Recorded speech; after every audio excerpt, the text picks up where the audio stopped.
আজকে যিনি প্রধানমন্ত্রী হয়েছেন জুলাই বিপ্লবের কারণে, আজকে যিনি স্বরাষ্ট্রমন্ত্রী হয়েছেন জুলাই বিপ্লবের কারণে, আজকে যারা বেশিরভাগ এমপি হয়েছেন জুলাই বিপ্লবের কারণে। যে জুলাই বিপ্লব আমাদের নতুন জীবন দান করল, সেই জুলাই বিপ্লবকে অস্বীকার করা মানে এই নতুন জীবনকে অস্বীকার করা। সংগ্রামী বন্ধুগণ, 24শে জুলাই বিপ্লব একটি দলকে ক্ষমতাচ্যুত করে আরেকটি দলকে ক্ষমতায় বসার ছিল না। জুলাই বিপ্লব ছিল পুরাতন ব্যবস্থাকে ছুঁড়ে ফেলে নতুন ব্যবস্থা কায়েম করা। জুলাই বিপ্লব ছিল একজন ব্যক্তির হাতে ক্ষমতা কুক্ষিগত না করে জনগণের ক্ষমতা জনগণের কাছে ফিরিয়ে দেওয়া।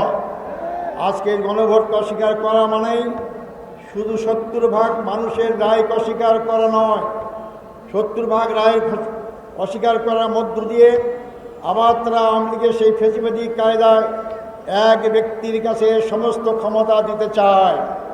আমরা দীর্ঘ 16 বছরে এক ব্যক্তির ক্ষমতার শাসন দেখেছি। আমাদের হাজার হাজার ভাই থেকে জীবন দিতে হয়েছে। শুধু জামাত ইসলামের কেন্দ্রীয় 11 জন ব্যক্তিকে ফাঁসির কাস্টে ঝুলিয়ে বিনা চিকিৎসা হত্যা করা হয়েছে। যে জুলাই বিপ্লবের সূচনা হয়েছে রংপুর, সে রংপুরের সন্তান আমি।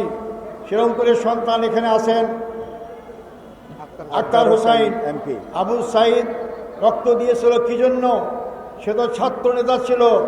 তার রক্ত চলে গেলে সে ক্ষমতায় যাবে এই আশায় রক্ত দেয়নি, একটা পরিবর্তন চেয়েছিল। আজকে বিএনপি ক্ষমতায় আসে পরিবর্তন ভুলে গিয়েছে। সংগ্রামী ভাই বন্ধুগণ, আমাদের এই আন্দোলন কোনো দলের বিরুদ্ধে নয়, আমাদের আন্দোলন জনগণের বিপক্ষে যে অবস্থান নিয়েছে তাদের বিরুদ্ধে।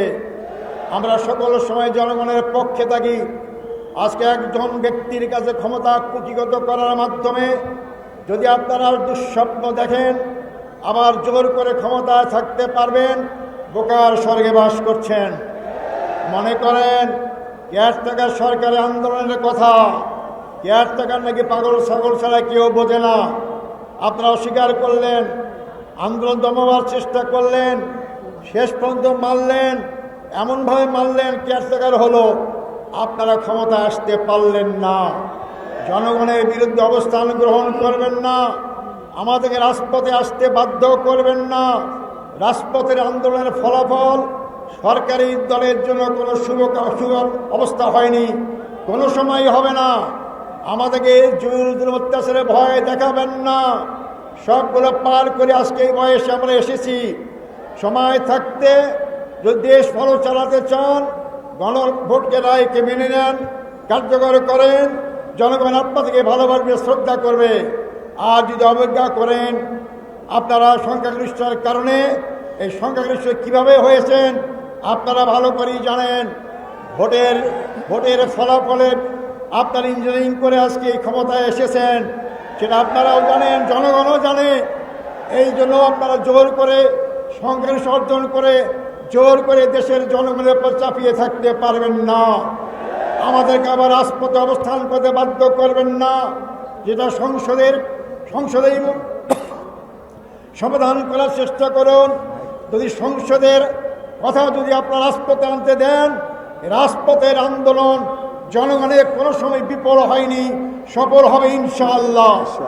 একটা দল তো পালিয়ে গিয়ে একটা দেশে আশ্রয় পেয়েছে। জানি না আপনারা তো সেই পরিস্থিতি সৃষ্টি করতে চান, আপনাদের জায়গা কোথায় হবে আমি তা জানি না। সংগ্রামী ভাই বন্ধুগণ, আজকে এমন এক সময় আমরা এই আন্দোলন গড়ে তোলার চেষ্টা করছি যখন দেশের সাধারণ জনগণ জ্বালানি সংকটে ভুগতেছে। আজকে আমরা সংসদে দেখতে পাই মন্ত্রী বিবৃতি দেয় জ্বালানির সংকট নাই। জ্বালানির সংকট যদি না থাকে আপনার কর্মঘণ্টা কমাইলেন কেন? স্কুল বন্ধ করার চেষ্টা করছেন কেন? হাজার হাজার গাড়ির লাইন কেন? তাই আপনারা বলতে চাই অবিলম্বে জ্বালানির সংকট কাটান। শুনতে পাচ্ছি আপনারা দাম বাড়াবেন। যদি দাম বাড়ান, আমার একটা প্রস্তাব থাকবে আপনাদের কাছে। আপনারা তো কার্ড দিতে অভ্যস্ত, ফ্যামিলি কার্ড দেন, অমুক কার্ড দেন, দাম বাড়াবেন, আমাদের জ্বালানি কার্ড দেবেন, সবাইকে জ্বালানি কার্ড দেন, তাহলে আমরা দাম বাড়লে আপত্তি করবো না। সংগ্রামী ভাই বন্ধুগণ, আপনারা জাতিকে সত্য কথা বলুন, সত্য কথা সঠিকটা তুলে ধরুন, নাহলে জাতি আপনাদের ক্ষমা করবেন না।